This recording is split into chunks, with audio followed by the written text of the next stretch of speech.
Of this year's Hellas Rally Raid. Over 260 competitors from 35 countries around the globe are going to be racing on 2 and 4 wheels across 2,000 kilometres of beautiful Greek countryside. I think they can tell we're not in Greece.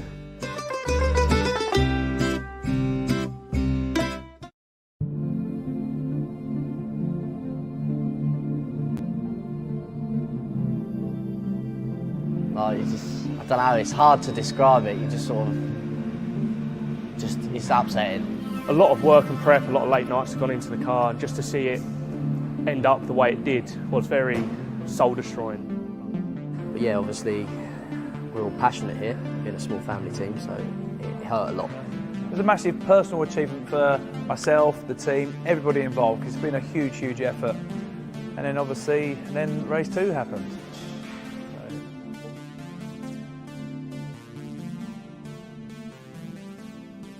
Last one. You can do it, right? Yeah, we'll get it out. She'll be whizzing on the track very shortly. What an incredible 2 rounds of touring car racing we have watched right here at Silverstone in the opening rounds of the Goodyear Touring Car Trophy and TCR UK Racing Championship. Make sure that you tune in to watch the entire season right here on Is It Fast? Results Hub. All motorsport results, all in one place. And now there's an app. Take results with you on the go as we bring you the latest standings from championships around the world. And there's more. Use the app to see who is racing and where with our handy calendar feature. Download the app now. Results Hub. All motorsport results, all in one place.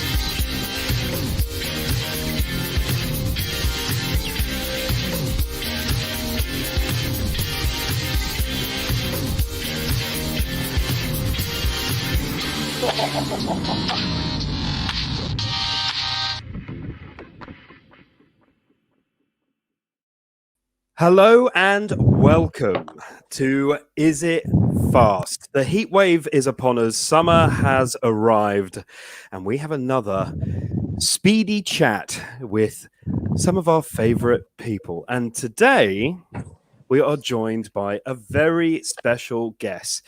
He needs no introduction, but I'm going to do it anyway. This is James of Well Driven. James, how are you, mate? Yeah, good, thanks. How's everyone going?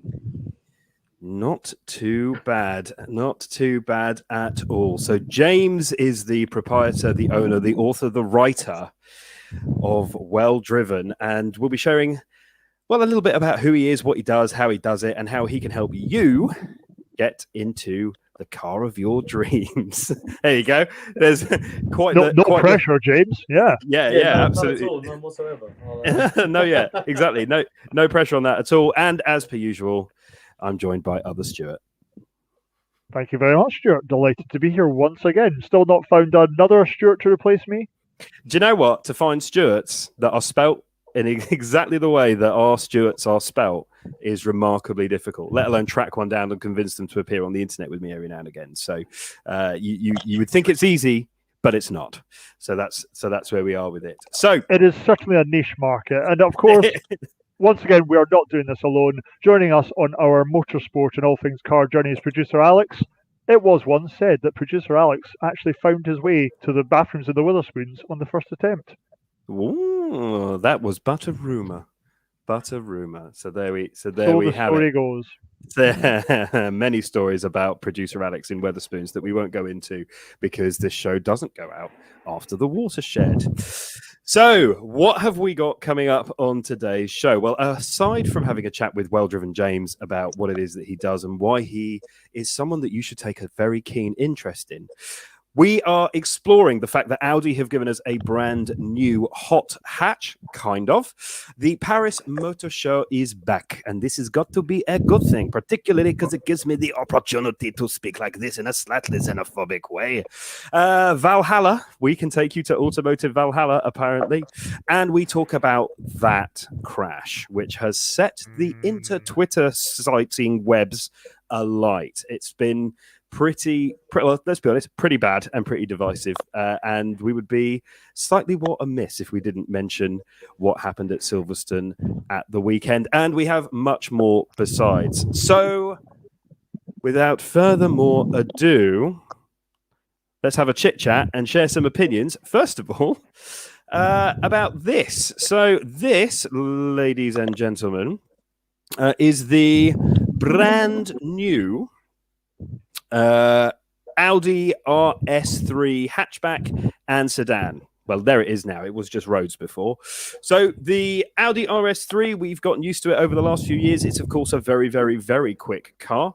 You'll be able to get your hands on it from around about £50,000. And if you order one, you can expect to get yours towards the end of the year.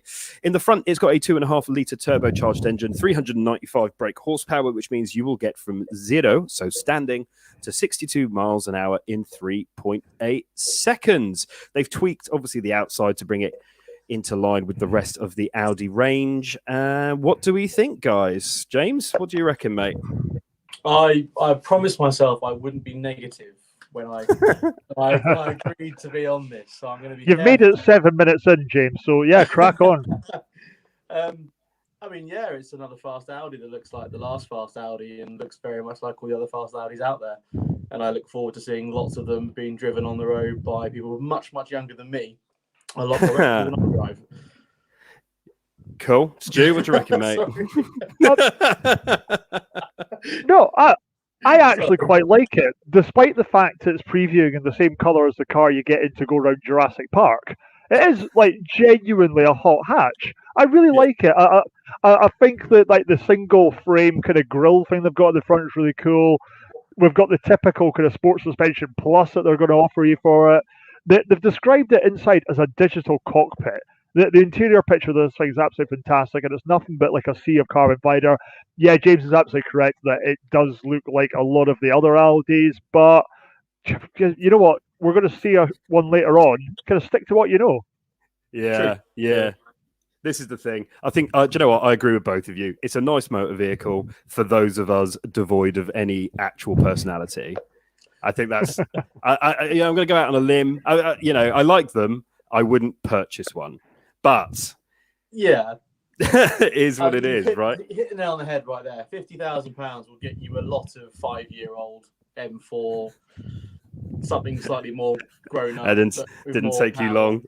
There's a lot, and also there's a lot of even older cars you can get for the similar money, like Porsches and Ferraris and things like that. But obviously, running costs aside, I do agree with you, Stu. It is a cool car. It's kind of a return to the proper hot hatch as opposed to some of the softer ones we've seen recently. I read that Audi are trying to focus more on dynamics again and actually make it drive well as look and sound fun. They've always had those understeer issues and a few other bits that make them a little less fun, in my opinion. So yeah, I'm sure it'll be a great car. I'm sure they'll sell tons of them. Oh god, yeah. They will shift an absolute boatload. But there we go. Tell us what you think of the new Audi RS3 hatchback and sedan, or as we call it in the United Kingdom, a saloon. So there we have it. The world is starting to open a little bit. James and I were actually at an event with each other last week. Was it last week? Yeah, last week. Yeah. It feels like a long time ago. But the world is opening up again, and that means that people in the automotive industry are starting to feel comfortable with booking things in, and that means that there is a welcome return for the Paris Motor Show. So the Paris Motor Show traditionally would be around on alternate years from the Frankfurt Motor Show.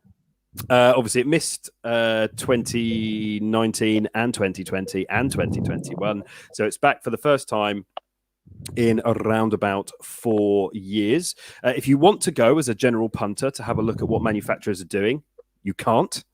It's sorry, guys. It's only for those of us in the industry, and I say that loosely. I don't, James, you're definitely in the industry. I hover around the industry trying to get in through the back door. You're industry adjacent. Yeah, I think that's probably fair. But it kind of brings up a larger question, obviously, or point, I think, where the last few years, genuinely out of people's control, car shows haven't been a thing. And I don't think anybody's really missed them necessarily. There's been all these digital launches of new models and new marks and stuff. Do you think they're just someone's trying to make some money somewhere? Maybe that's why they're doing this, or do you think car shows and kind of expos like this are dinosaurs that should be left to fester and die? I mean, I grew up going to car shows, London Motor Show, Festival of Speed, things like that. And personally, I prefer them to the new digital platforms, but I also get that times are changing. You can hit a much bigger audience if you do it online and so on and so forth. Is this going to be a success? I don't know. Like you said, a lot of when Geneva didn't happen a couple of years ago, I think the rumours got started that this might be the end of car shows in a physical capacity. And obviously, we've still got Festival of Speed and stuff like that, and they are essentially the car shows of today, aren't they? As close as you're going to get to a real life event. But I personally think it's great that it's back. It's a bit of a shame it's not for the public because it just is. It's going to be the same people doing the same thing. But I think it's good. It'll be interesting to see how well it's taken and received. And then I guess that will probably give us a good idea of what's going to happen in the next kind of 48 months if anyone else is going to jump on it and do it, or like you said, is it going to turn into online only digital events and stuff like that? I've got to say, go on, Stu. Sorry, mate. No, we've all got a lot more access to information, things like that. So James, you're absolutely right. Doing the big digital launches, you follow a particular brand's channels, their socials, everything like that. You can see the new car without having to leave your sitting room. However, we've actually had like about 18 months of doing that anyway. We've all been able to sit at home watching the football from God knows how many angles. We've all been able to go business networking online. It's not the same thing. How many of these kind of deals and connections are made by going to these things in person, and it just feels real. I hope we don't do away with things like car shows, but to be fair, this one, they're actually going to be offering a bespoke digital platform for international and French visitors to be able to kind of access as much as they can as well. And they're planning it much bigger scale, 17th to 23rd October next year. So hopefully this is just creeping the door open again. I mean, I'm saying, is it a thing of the past? I mean, if I get an invite or I can go, I'm going. Like, I'm going. So, that kind of everything we've just said is completely null and void, I think, from that perspective. But no, I totally agree though. Like going to a physical event and seeing something in the metal and being able to have a proper poke around it, ask someone a question about it. We don't get to do that as much anymore anyway. It's hard enough getting info when you go to a dealer from somebody now because they're not really sold by people who know about cars anymore. So to have these events back, I think, is a great thing. But like you said, it's just, I think we're the dinosaurs as opposed to car shows in this respect, because let's face it, I'm not the type of audience for these things, and I'm sure you guys aren't either, unfortunately. I'm sorry, who invited him on? Dinosaur? What? The truth does hurt, though. It does. It really, really does. But from Paris to Valhalla. So this week, what a segue.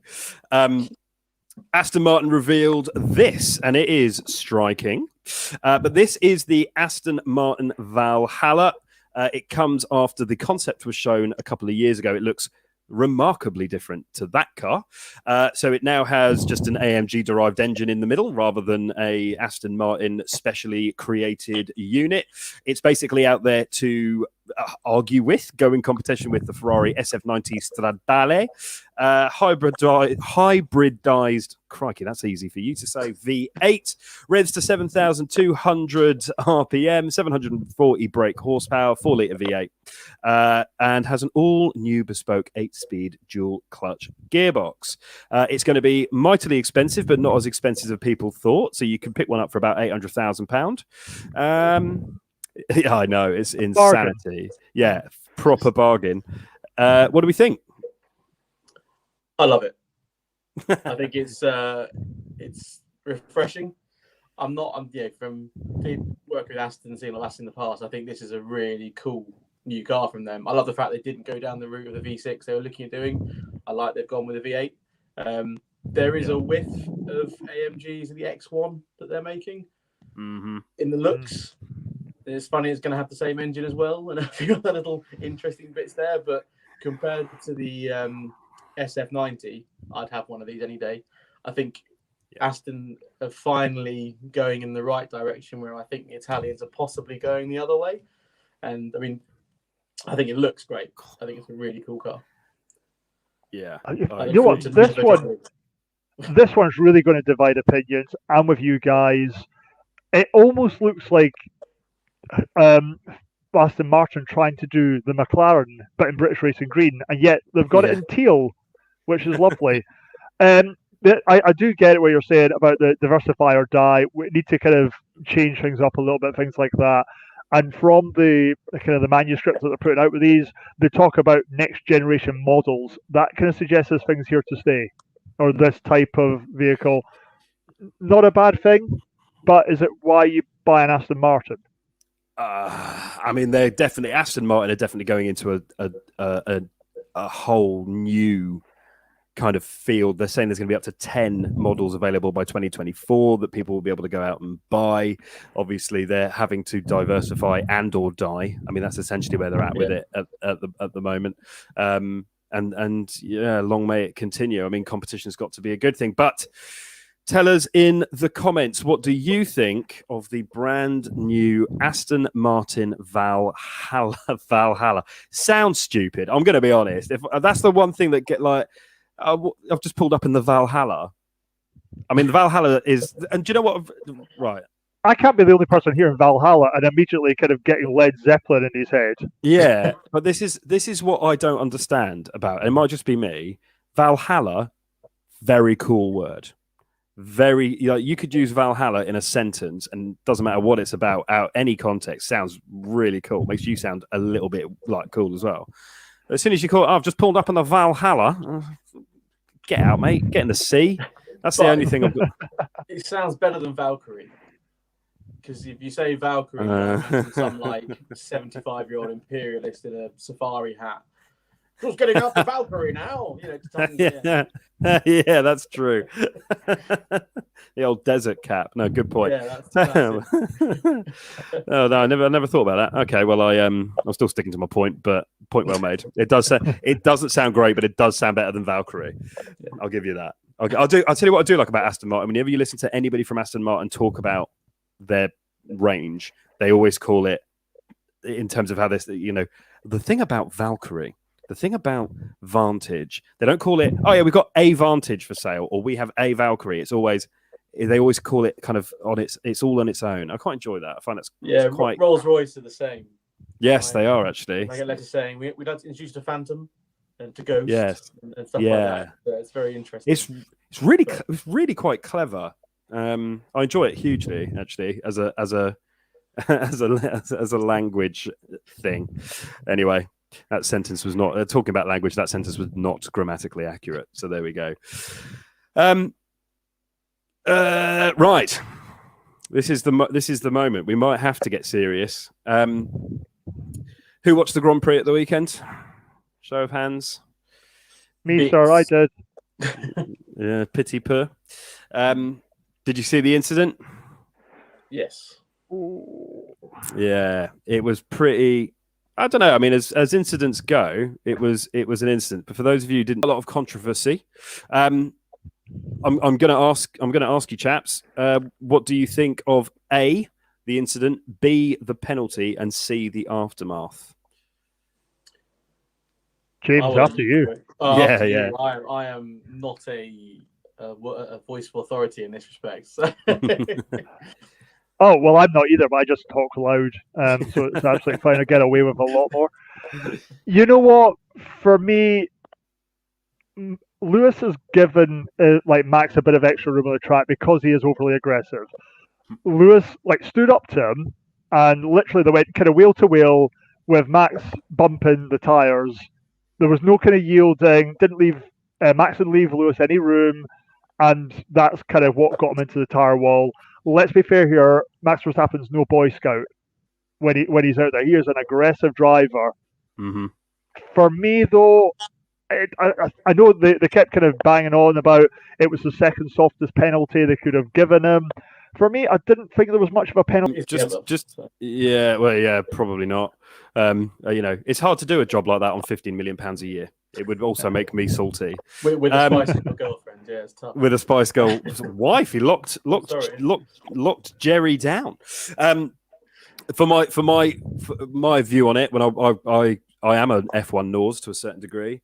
I watched it live. I thought they were racing hard all the way through. I think it probably was a racing incident. I think, Stu, you're right. Max Verstappen is an aggressive driver. There are countless incidences over the last few years where he has basically bullied. And, this is perfectly fine as far as I'm just, as a caveat. I think that's fine. I think if you're an aggressive driver, you're an aggressive driver. But this time, Lewis just wasn't having it. It was his home Grand Prix. I don't think he had to move over. I think he had the corner. I think what happened is Max didn't want to relinquish the position, and it resulted in what was quite a nasty crash. The upsetting thing is the backlash off the back of it, up to and including the heinous racist remarks that have been thrown around, which there is never an excuse for. That apparently there's a carte blanche at the moment just on the internet for silly people and horrible people to feel like they can get away with it. It is ultimately just racing. It's and although it was a bad crash, thankfully nobody was particularly badly hurt, other than the £1.5 million worth of damage done to a Red Bull racing car. So that's on your point of the backlash there. I think unfortunately, in the eyes of some, Lewis Hamilton isn't the most popular figure out there. If that had been Max Verstappen versus somebody else, we wouldn't have seen. I feel like a lot of the decision was made with regards to the outcome of the crash as opposed to the actual incident. You know what I mean, like the action. So very good point. If he just spun off and then gone back on the track, I don't think anything would have happened. But the fact that it caused such a crash, they kind of felt they had to do something, which I don't think is necessarily fair, because you look at it, it's not like he properly went, you know what, I'm going to go straight into you and take you out. It was, it's just the way those cars are built, the speeds they're going at, the slightest touch causes that effect. If it was on a straight or somewhere else, it hadn't gone like that, I think it would be very different. I think he was unlucky. Hamilton was unlucky. I think Verstappen was unlucky. I think the way Verstappen dealt with it afterwards was typical, just his mentality of, I didn't get my way, so I'm going to throw my toys out and not think before I act. Yeah, but again, they're the kind of personalities you have in races, and that's why they do what they do. They have to have that kind of fiery attitude, or they're not going to win. You go back to history, there's plenty like that. There's nothing wrong with it, but it's a bit like Robot Wars. All the drivers have got the style, damage, aggression. They've all got the swagger, and you have to have that if you are an F1 driver. Yeah, that's the best. No, that's true. It's definitely not. That was fair enough. We'll end that point on. It's a bit like Robot Wars. What a show! What a show! I miss Robot Wars. I miss Robot Wars. I think it's great. I liked it a lot more when it was just dad and son building something at the garage from a stolen roadblock sign versus when the university engineering department got involved. You're like, oh, come on, this isn't fair. It's starting to point towards your dissertation and all the rest of it. It suddenly got really, really quite too much. But there we go. Mine's is made from an old shoebox. Come on.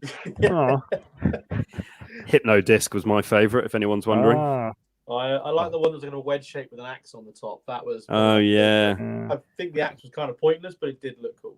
It did look cool. It did look cool. Tell us in the comments, what did you think of the crash at the weekend? Was anyone at fault? And secondly, did you make a Robot Wars? I was going to move on. And secondly, tell us in the comments, Robot Wars, do you miss it? Is it still on? I don't know. It might still be on. It's definitely probably on like Challenge or something, the original, the proper 90s ones. Takeshi's Castle. What a show. What a show. But not only can you keep up with the results, I've messed that link right up.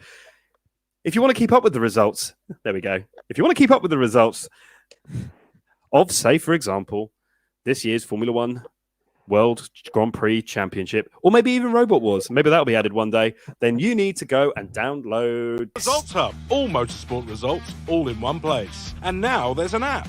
Take results with you on the go as we bring you the latest standings from championships around the world. And there's more. Use the app to see who is racing and where with our handy calendar feature. Download the app now. Results Hub. All motorsport results, all in one place. Results Hub, all motorsport results, all in one place. I can say with certain amount of authority that the latest season of Robot Wars is not on the app at this moment in time. However, you can keep up with your favorite motorsport championships, from motocross to other things like touring cars. It's basically, if it's all there. It's completely free to go to the App Store, download today, create a free profile, and keep up to date with all motorsports results, all in one place. Sunday. So, you downloaded the app, James? Yes. Good lad. That is exactly. How's it spelled? No. It's on the bottom of your screens now. And that is how you ambush people live on air. But we're going to move on to Hyundai are busy bees at the moment. They are releasing cars like it is going out of fashion. So this is and this was revealed this week by the guys and girls and folk at Hyundai, the Kona N. So last week it was the Elantra N. A couple of times before that was the i20N, and now it is the time of the Kona N. So the Kona N, you will be able to get this in the UK. It is their first hot SUV, starting at £35,395. It undercuts the Volkswagen T-Roc R by about £6,000, and it undercuts the Audi SQ2 by around about £5,000. So that should give you a good idea of the segment that they're going for. It's got a 2-litre 4-cylinder petrol engine, 276 brake horsepower, 392 newton meters of torque, and that means that you will get from 0 to 62 in 5.5 seconds as long as you engage launch control, which is a very cool sentence, and it will carry on to get you to 149 miles an hour. Opinions, please. Hyundai make cracking cars. What do you reckon? James. Yeah, it's a Hyundai. It's gone in. I don't know much about it. I'm sure it'll be good. I'm sure people who buy it will like it. I still don't quite understand this new market for performance crossover / SUVs. It's a bit. I don't know. With you've got the Puma ST. Is that the same category or is that below? I don't know. I think it's below, but I can see what you're aiming for. Yeah. There's so many. I don't know what's what anymore. It looks very futuristic and cool. It looks like I like the styling. That's quite cool. One thing I don't like are the interiors. I'm coming straight out with that. They're awful. The i30, the i20, all of them. They're just. You're not a fan of the interior, no. No. Yeah, I've got to agree. There's lots of kind of little blue dots throughout the whole thing. That's on the steering wheel, it's on the gear stick, everything like that. And they've even put the N logo in the headrest behind your head, just in case that's where your eyes are. But that is phenomenal detailing. Really, for no apparent reason whatsoever. So the car's been run by marketing departments, which is fantastic. The front, though, if you can rewind it, honestly, it looks like the RoboCop helmet. It really does, honestly. It does. It does look like RoboCop's head. My word, that is unsettling. Yeah. Oh, can't unsee it. Looks like RoboCop's head. It does. That makes it cooler. I'm going to say this. You're both wrong. I think Hyundai are banging it out of the park. I had a very aggressive drive in an i30N when they were first released, and it was sensational. I had a Golf GTI at the time, and I tried really hard to get out of my Golf GTI and into a Hyundai i30N. The i20N, magic. I don't know if you drove it at that event we were both at last week, James, but it was cracking. Did you not see I was very busy with one brand for the whole day? Yes, we're about to talk about James's weird Bentley fetish, but he spent all day at this brand event where all these different manufacturers come along and we get invited to test all these cars out, and it's the best job in the world, like genuinely. And I'm just sorry not more people can enjoy that kind of thing. You say Bentley fetish. It wasn't like he was hanging out with the Skoda guys all day. At least it's Bentley. I get that. Yeah, that makes a lot more sense. He definitely wasn't hanging out with the Skoda guys, although they had an Enyaq. Anyway, this different show. Yeah, they were. Yeah, promise you. But yeah, I think this is gonna sell like hotcakes. I think at its price range, I think it's great. I think it'll drive brilliantly, and that's it. Don't get me wrong. I wasn't saying it's like the work. My more of my opinion was the fact that it's another one. They're all good. There are very few brand new cars now that aren't good in some respect. They're all going to have some kind of redeeming factor. There's just so many. I can't keep up with them anymore. And Hyundai, like you said, are banging out every 10 minutes. They keep making about 6 different models and whacking an M badge on it, adding $5,000, making it grey, and then giving it the interior of a spaceship. And then, because the problem is, the average person who buys this is not going to have a clue what half of those buttons do inside. And that's not necessarily the car's problem, it's the sales problem. But I'm gonna go this for hours. So yeah, cut me off, get me out. Oh no, I do. I'm glad. To disagree. Yeah, it is difficult to disagree. I'm just glad that new cars come out fairly regularly. Otherwise, we wouldn't have this particular show. So otherwise, we would legitimately be in trouble. But tell us in the comments, what do you think of the brand new Hyundai Kona N? Are you considering buying an SQ2 or a T-Roc R? And this has changed your mind. I'll be very interested to understand how you feel about it. I'm going to very quickly touch on the electric revolution, if I may. Alpine. I know. I know you don't mind them, is it? I know our photographer pal Rick hates all French cars.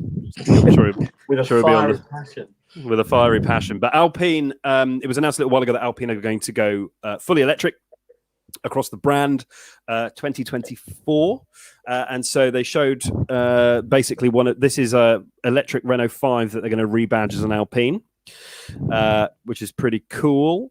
And then they're doing an SUV that will be electric as well. Just a very broad, very quick question to you both. Is Alpine destined to go the way that it went last time? They're going to be dead by 2030? What do we think? Christ, I hope so. Yeah. Yeah. Have you seen it? At the back, large spoiler.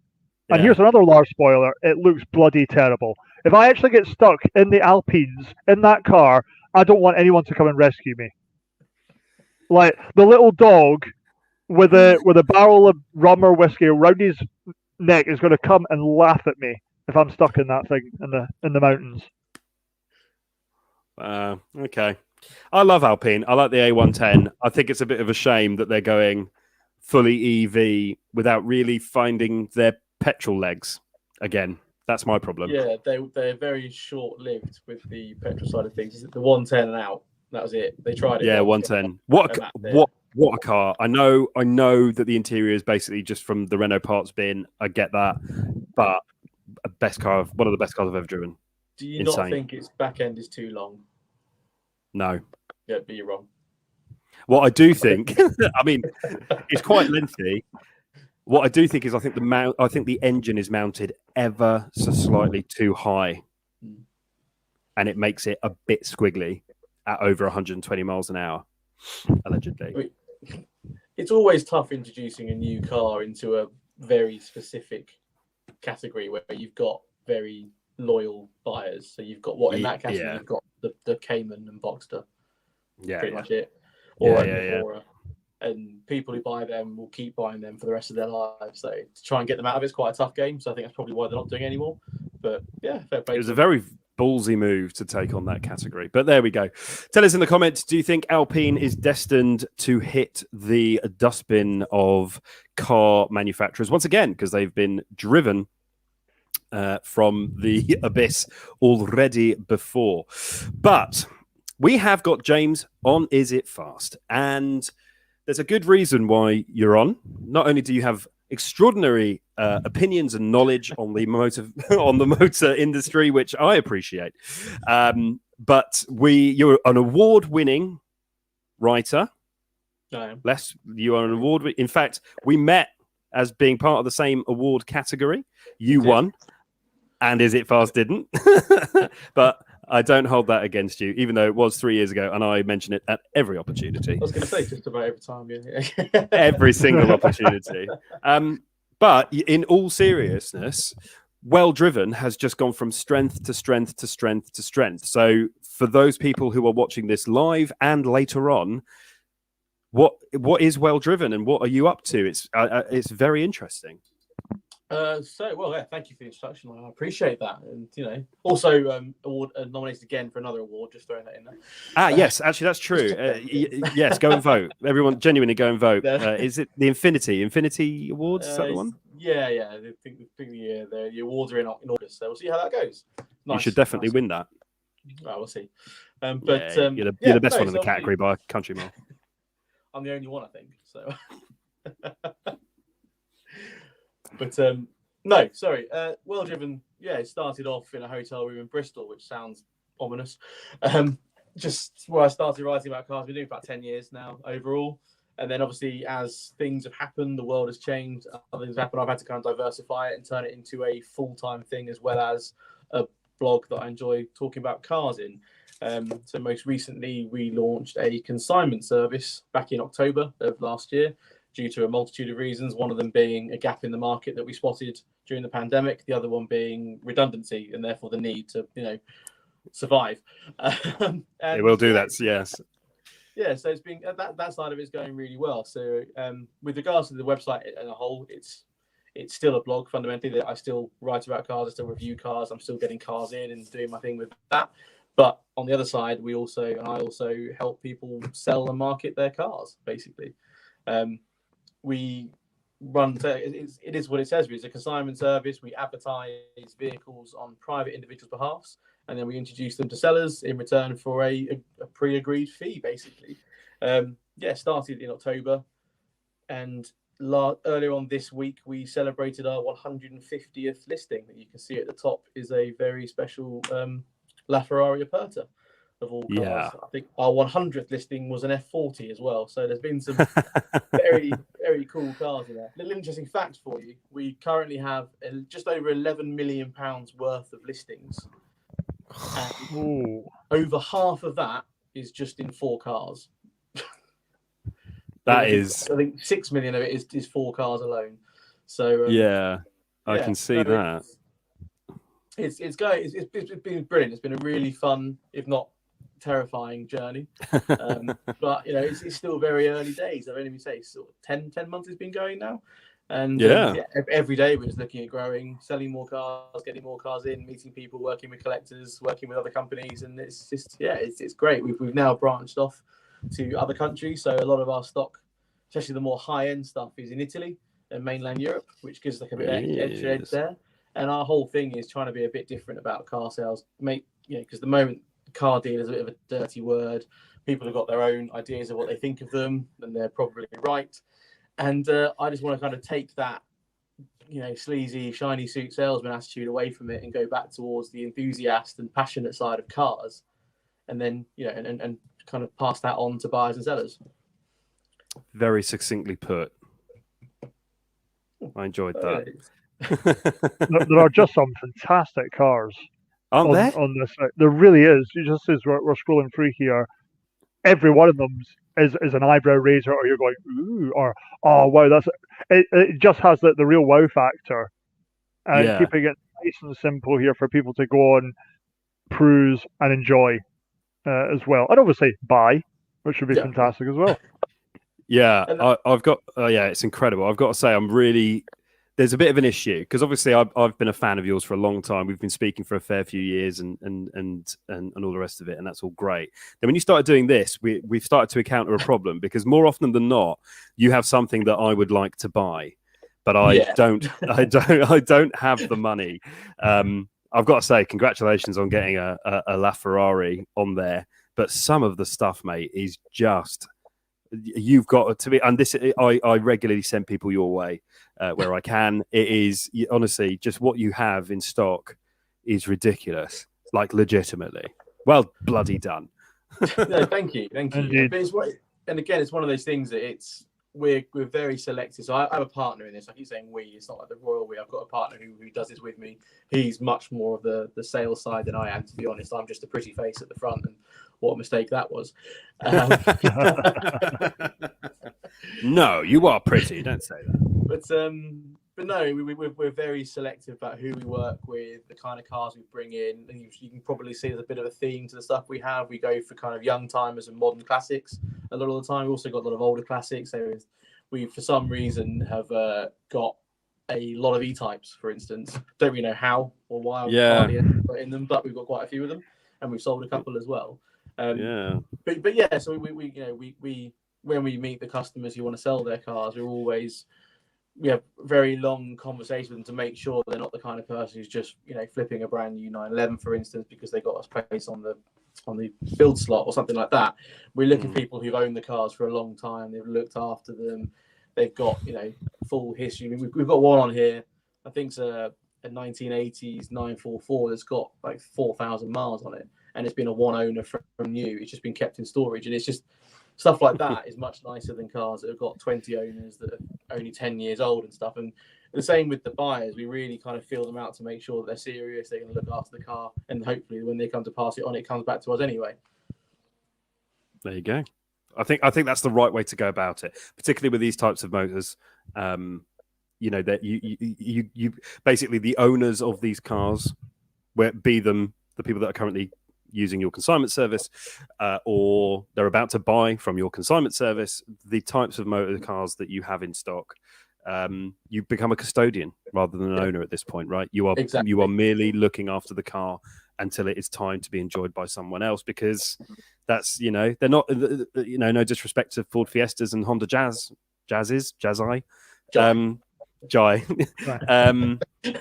They're just a different ball game entirely, and I think it's incredible. So very well. And then just very quickly touch on, you are still writing. I believe you've got a gig with NGK Spark Plugs. Yeah, of all people. So I'm doing on a bit of a year-long contract with them at the moment, helping them just bring their own NGK. I think it's the European side of things. Bring their blog kind of to life, because they basically approach you saying, we've got a blog, no one reads it, do you want to write for it? Not necessarily the best introduction, but they sold me. So, that line works in you. I was like, do you want to come on a podcast? No one watches it, and here you are. So it must be your line. Yeah. So you're the hermit of car media content. That's fantastic. Yeah. Well, I have tried to spend the last 5 years hiding, so no one actually knew who I was. I think Stu was the first person to actually pull me out in public and say my name, just worrying. So well done, mate.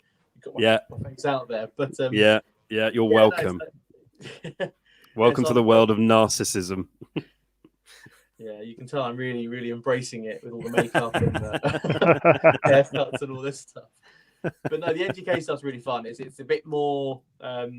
I think fun's the right word. It's not reviewing cars like I do for Well Driven. It's more like listicles and kind of fun articles that we've got planned for the next 12 months.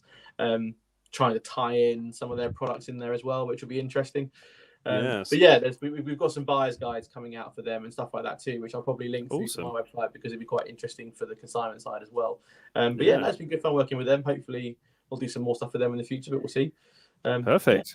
Yeah. Oh, good stuff. Good stuff. So if you're interested in buying a car, selling a car, or just being kept up to date and entertained, then make sure you do head over to welldriven.com. to explore everything. Oh, welldrivencars.co.uk, sorry. But to explore everything that James gets up to and spend money you don't have on cars that you do want. So that's got to be, there you go. There's your new tagline, mate. You're welcome. Spend money you don't have on cars that you do want. I've literally just posted an article that's probably the most reckless financial advice ever. It's basically the last 18 months have been shit. Stop worrying. Just buy that car. You know, you might die tomorrow. So it's sound advice. The wives are going to be messaging me going, what the hell have you told my husband to do? But we'll see. No, excellent. No, thank you for sharing your journey. Well, just at the start of it, mate. It's all very, very exciting. Exciting times. Thanks for having me on. Yeah. No, you're welcome. But we're going to stop talking about you now, and we're going. Sorry, mate. But we're going to talk about your favourite place in the world, London. I don't know if you like London or not. Actually, it's all right. Formula E, it's all right. It's a place to go. Formula E is back in London. So this is the route. It's going to be racing around Docklands. 24 cars. That's an Audi driver there. I think it's Degrassi or something. And there you have it. So Formula E, I'm not going to waste a lot of time on this. What do we think of Formula E, chaps, as a rule? Stu? You know what? Yeah, I do quite like it. I get the idea. It's always going to be a bit of the poor relation to other motorsport out there. Let's be honest, it's great to kind of have it back. If it's the first time in like 5 years or something like that. Yeah, I think it's 4 or 5 years, yeah. Yeah, for it. Is this the one as well that it's like the world's first indoor and outdoor track? So they're trying something. They're doing something different out there. Mm-hmm. I think it's about 22 turns in it. There's about 24 cars competing. So it's going to be exciting, but I don't know how much of an audience is out there for it. I was having this conversation very briefly before we move on to something a lot more interesting. We speak about Formula One occasionally on Is It Fast? I like it. I think it's 1 or 2 very good decisions away from being an incredible championship. There was I got involved in a conversation on Twitter, which you should never do, about this. But you know, it was well natured with the chap that owns a Mulligato watches, actually. Yes. Good guy, Petrol head like there is no other. And he was saying, you know, he just wanted to love it but couldn't. And I basically agreed with him. So yeah, Formula E back in London. I believe you can still get some tickets if you want to go along and have a look at the Jetsons go quickly. So I won't spend much more time talking about it. But as we did very briefly talk about watches, what's the time? It's time for Tick Talk. Yes, a play on words for using the brand new social media medium platform, which is TikTok. So, James, don't laugh. It took me ages to come up with that title. I got a text at 5 a.m. off him saying this is what we should call the watch segment. We should call it TikTok. Do you get it? I was like, yeah, no, I get it. Have you trademarked it yet? Not yet. I don't trademark anything. I like to. Yeah. It's a new segment. Oh yeah, because someone's going to steal this idea. Yeah, I feel relatively safe to the point where if someone wants to steal this idea, the window is fully unlocked. You can come in, you can have it. Anyway, check this out.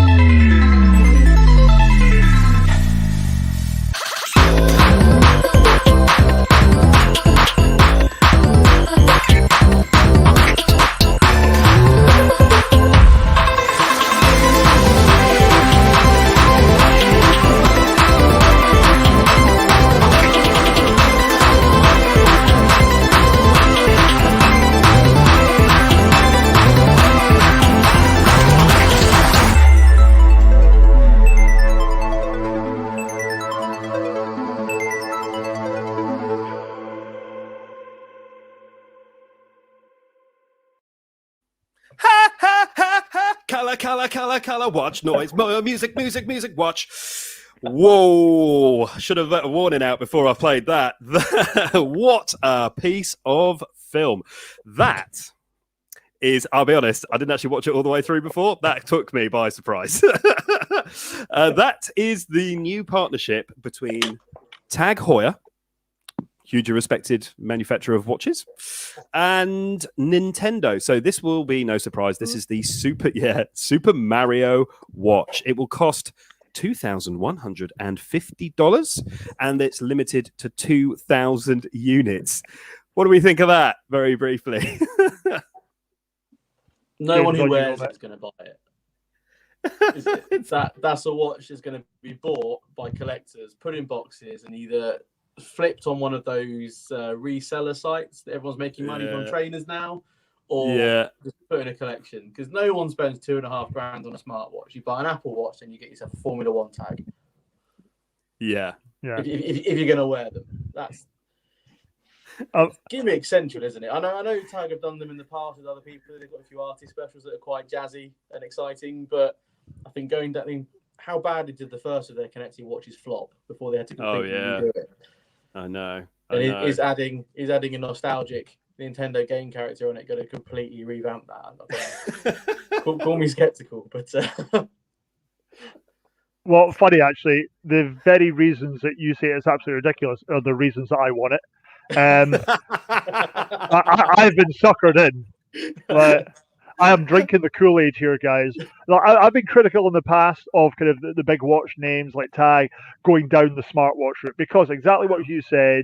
Why are you spending that much money when there's no kind of the moving parts that and the precision that you actually pay for these things?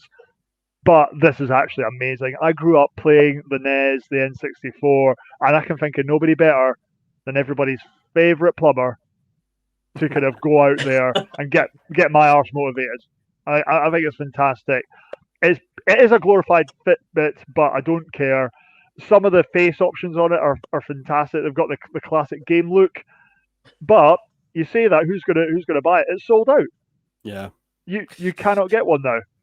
It's done. I see that, but I mean, you're never going to see one on someone's wrist. I don't know. I think they're going to go in boxes, or they're going to be flipped online for. You're going to see adverts popping up on Instagram going, "I made $4,000 last month selling 10 of these." I reckon. I completely agree. I think it's going to. The world is, yeah. It is. I think it's gone. You'll be able to find one for $5,000 in probably a few months, I reckon, and people will continue to buy them. Very well done. The advert is aggressive, but I think overall it's okay. I think overall it's okay. It's an interesting. It's innovative to the point where it's just a gimmick. But you know what? All power to your Tag. You are good at this. So there we go. Thought we'd end this week's Is It Fast live by just trying to figure out which one of us is epileptic. It was just a horrendous advert that I really wish I'd vetted before I put it on. So there we go. But just as we come to the end of this week's Is It Fast live, just a little prompt in the right direction. 3 of us here enjoy rugby. It's me and James. But the Lions Tour, the test series kicks off this weekend, and we did a rugby special. Welcome to Is It Fast? We're doing a rugby special. Toby, it is a genuine pleasure to have you here. You sound a good omen. It's more when I left Chiefs, they left and they went into the Premiership. I left Harlequins. They won the Premiership. So because you spent 2 years in Spain, playing professional rugby, which is wonderful. How did you find Spanish driving? I'll tell you how I found it. Go fast or get gone. It was mind blowing. I was very lucky to get man of the match, and the prize was, along with a nice placard, got my body weight in beer. So, what's your car history like? Not great. I'll be honest, it's not great. Hold on a minute. We didn't vet anything here, and you bought me a van. One of my earliest rugby memories was the second test on the '97 tour. Did you ever play with Marcus Smith? He was at Quins when I was there. Really, genuinely, really top lad.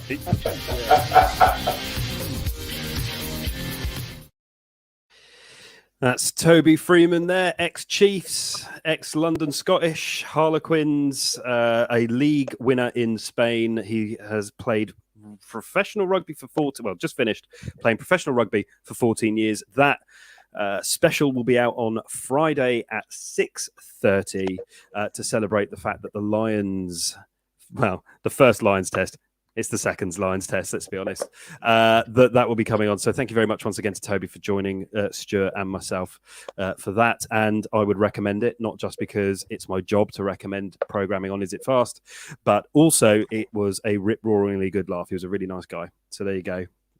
Definitely tune in if you're a rugby man or person. Doesn't really matter. So there we go. Thank you very, very much to our special honoured guest today, James from Well Driven. Thank you very much for joining us today, mate. It's been a pleasure as always. Thank you very much, James. It's been good fun. Yeah, no, thank you. We try. I knew that your opinions would be perfect, and they were. You were perfect. I felt a bit ambushed on a few of them, hence why I wasn't fully honest or fully open with it. But I figured, this could be a family show, so there's sometimes I probably should keep to myself. Yeah, we're kind of like an LBC setup. I think we're getting to that point. It's just getting a bit weird. I don't think anybody out there is going to make their family watch this show. Like, no one's that cruel. No. Even our family don't watch this show. Yeah. But genuinely, James, thank you very much. Best of luck with all your ventures. They are numerous and already successful, so I'm sure they will only go from strength to strength. Make sure that you do visit welldrivencars.co.uk to buy your next car and to read some cool stuff. And Stuart, thanks as always for joining us. It's just not a show without you, mate. Oh, no, you're right. Literally. Yeah. It's just one, Stuart, when you can get two for the price of none. That is exactly the one. So that's exactly what people need. Remember to, I don't know what I talk about. By the time I get to this point, I just lose all sanity. Remember, if you've enjoyed what you've watched, make sure that you follow Is It Fast on your social media platform of choice to keep up with all the latest news, reviews. We do live motorsport highlights, car reviews, and much, much more. So make sure that you do follow us. And until next week, thank you very much for joining us. And now we all do a wave. Bye, everyone. Bye, everyone.